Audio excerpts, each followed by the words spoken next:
ఖాగ్ అంటే రాష్ట్ర ప్రభుత్వాన్ని ఆడిట్ చేసే కాన్స్టిట్యూషనల్ బాడీ ఖాగ్ చెప్పిన నివేదిక కూడా ఒకసారి చూసినట్లయితే ఖాగ్ నివేదిక కూడా ఇదే రాష్ట్ర ప్రభుత్వం ఇదే బడ్జెట్ సమావేశాల్లో ఖాగ్ నివేదికను కూడా ప్రొడ్యూస్ చేశారు. అసెంబ్లీలో వాళ్ళు అది కూడా చూపించడం జరిగింది, ప్రొడ్యూస్ చేయడం జరిగింది. ఖాగ్ రిపోర్ట్లో కూడా 2023-24 సంబంధించి accounts at a glance page number 18, page number 20 ఖాగ్ రిపోర్ట్లో పేజ్ నెంబర్ 18, పేజ్ నెంబర్ 20 ఖాగ్ రిపోర్ట్లో కూడా వాళ్ళు కూడా ఇదే నెంబర్ను రాటిఫై చేస్తూ ఖాగ్ కూడా రిపోర్ట్ ఇచ్చింది. ఇదే ఖాగ్ రిపోర్ట్ కూడా కాంప్ట్రోలర్ అండ్ ఆడిట్ జనరల్ అంటే రాష్ట్ర ప్రభుత్వాలను ఆడిట్ చేసే కాన్స్టిట్యూషనల్ బాడీ వీళ్ళు కూడా ఇచ్చిన రిపోర్టును రాష్ట్ర ప్రభుత్వం అసెంబ్లీ సమావేశాల్లో ఇదే చంద్రబాబు ప్రభుత్వం కూడా ప్రొడ్యూస్ చేసింది. బడ్జెట్తో పాటు వాళ్ళు ఇచ్చిన డాక్యుమెంట్స్లో కూడా page number 18, page number 20 ఖాగ్ report 2023-24లో ఇదే ధృవీకరిస్తూ తేల్చి చెప్పారు. మళ్ళీ నేను ఇదే క్వశ్చన్ మళ్ళీ క్వశ్చన్ అది కూడా ఆ రిపోర్ట్ కూడా మేము ముందర ఉంచడం జరిగింది.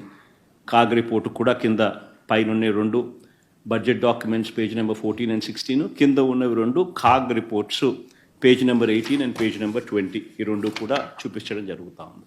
మరి ఇంతకుముందు నేను అడిగినట్టుగానే మరొకసారి ఇదే చంద్రబాబు నాయుడు గారిని ఇవే విషయాలను మరొకసారి మళ్ళీ అడుగుతా ఉన్నా. అయ్యా అబద్ధాలు చెప్పడం ధర్మమేనా అని. ఎక్కడ 11 లక్షల కోట్లని ఒకసారి 12.5 లక్షల కోట్లని మరోసారి చివరకు 14 లక్షల కోట్లు అని చెప్పి దాన్ని ఎన్నికల నాటికల్లా 14 లక్షల కోట్లు అని చెప్పి దాన్ని తీసుకొని వెళ్ళి ఇలా తప్పుడు ప్రచారాలు చేయడం ధర్మమేనా అని చెప్పి ఇదే పెద్ద మనిషిని చంద్రబాబు నాయుడు గారిని గట్టిగా నిలదీస్తూ అడుగుతున్నాం.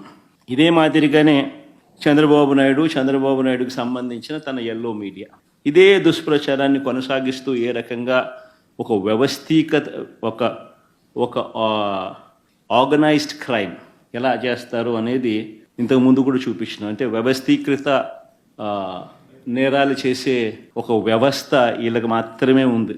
ఒక పద్ధతి ప్రకారం ఒక గోబెల్స్ ప్రచారంలో భాగంగా వాళ్ళకి సంబంధించిన ఎల్లో మీడియా అంటే ఓ ఈనాడు, ఓ ఆంధ్రజ్యోతి, ఓ TV5 వీళ్ళకు తోడు ఏ రకంగా వీళ్ళు ఉంటారు, ఏ రకంగా చంద్రబాబు నాయుడు ఉంటాడు, ఏ రకంగా ఓ దత్తపుత్రుడు ఉంటాడు, ఏ రకంగా వీళ్ళకు బీజేపీ పార్టీలో కూడా వీళ్ళకి సంబంధించిన మనుషులే అక్కడ కూడా ఉంటారు. వాళ్ళు కూడా ఏ రకంగా అందరూ కలిసి ఒకే కోరస్గా ఏ రకంగా అబద్ధాలకు రెక్కలు కట్టి ప్రచారం చేస్తారు, ఒక వ్యవస్థీకృత క్రైమ్ ఏ మాదిరిగా చేస్తారు అని చెప్పి మీకు ఇంతకు ముందు కూడా విపులంగా కూడా చెప్పడం కూడా జరిగింది.